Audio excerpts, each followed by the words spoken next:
Hi, this is Tony from Amal Jyothi Stepwey IELTS Academy, Amal Jyothi College of Engineering, Kanyirapalli.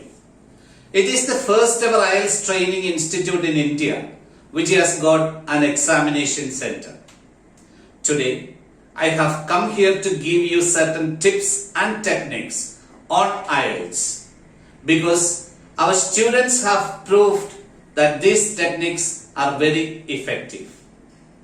We always make sure that our students understand the concepts of all the modules very clearly before they start practicing. Many students who have attempted IELTS 5 or 6 times have even proved that these techniques are very helpful to get a good band score. Today, I'm going to focus on certain basic things on IELTS Writing Task 1, and many students may not have noticed these things very useful. As you all know, there are different types of questions that can be asked in your Writing Task 1. Different students use different techniques. And sometimes these techniques may not be that effective.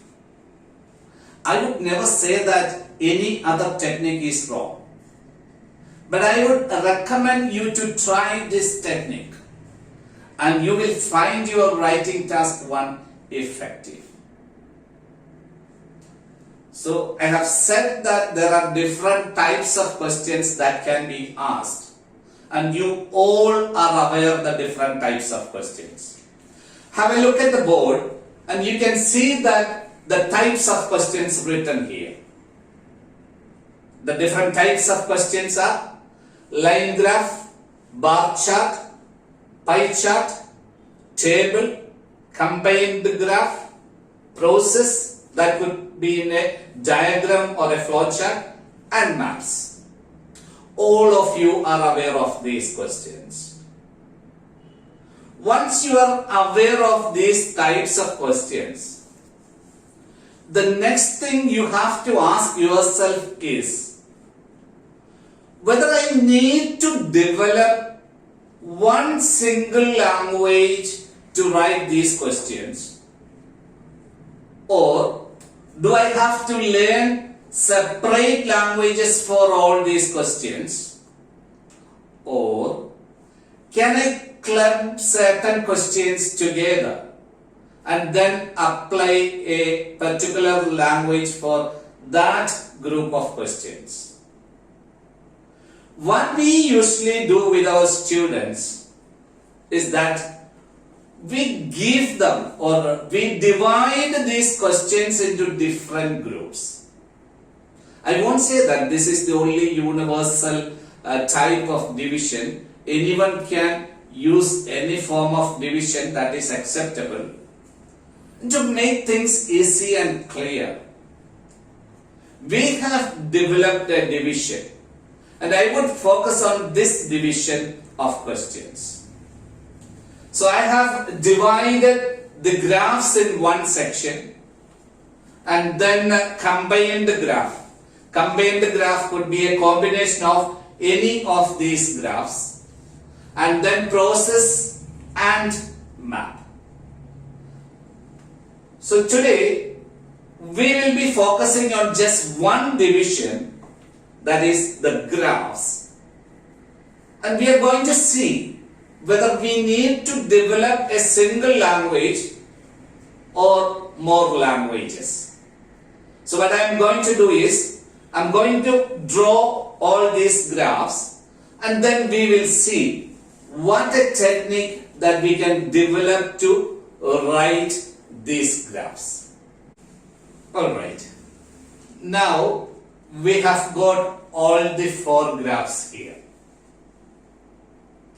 So we have got a line graph, a bar graph, a table, and a pie chart. So, if you look at this board, you can see that I have once again drawn three more graphs. The same graphs, bar, table and pie. Why I have drawn it like that? Or why I have divided these questions, these four graphs into two groups. This is the important thing that I want to tell you. If you are using only one single language for all these graphs, your answer can go wrong. If you are using only one language, or if you are using a separate language for bar, even your answer can go wrong. That is the reason why I have divided these questions like this. You have a tendency to use certain words like increased, decreased, dramatically increased and so.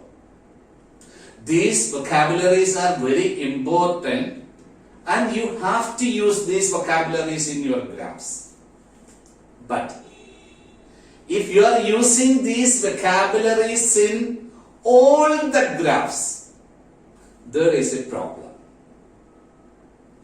Your grammatical part may go wrong. How? I said we have got two divisions here, or I have grouped these questions into two groups. Have a look at the first type of question. I have written one question in four graphs.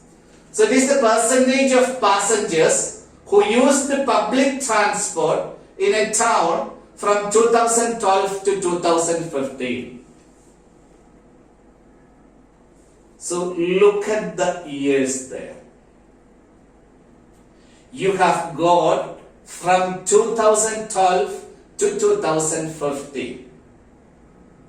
So the data is presented over a period of time. You have no doubt. Now we will come to the second division, second group, and you see the percentage of population who rode bicycles in a town by age group in 2012. Again, look at the years here. The data is presented in only one time period. Does it make any difference? Obviously, yes. This is the main thing that I was going to tell you. If you are applying a language, a single language or a separate language for a bar graph, if you use a language, you learn one language, and if you use that language here for this bar graph, and if you are using the same language for this type of bar graph, your answer, your grammar range will go wrong, and that will affect your band score. To make it clear once again, as far as all the four graphs are concerned, you may have to develop two languages. So what is the difference between these languages?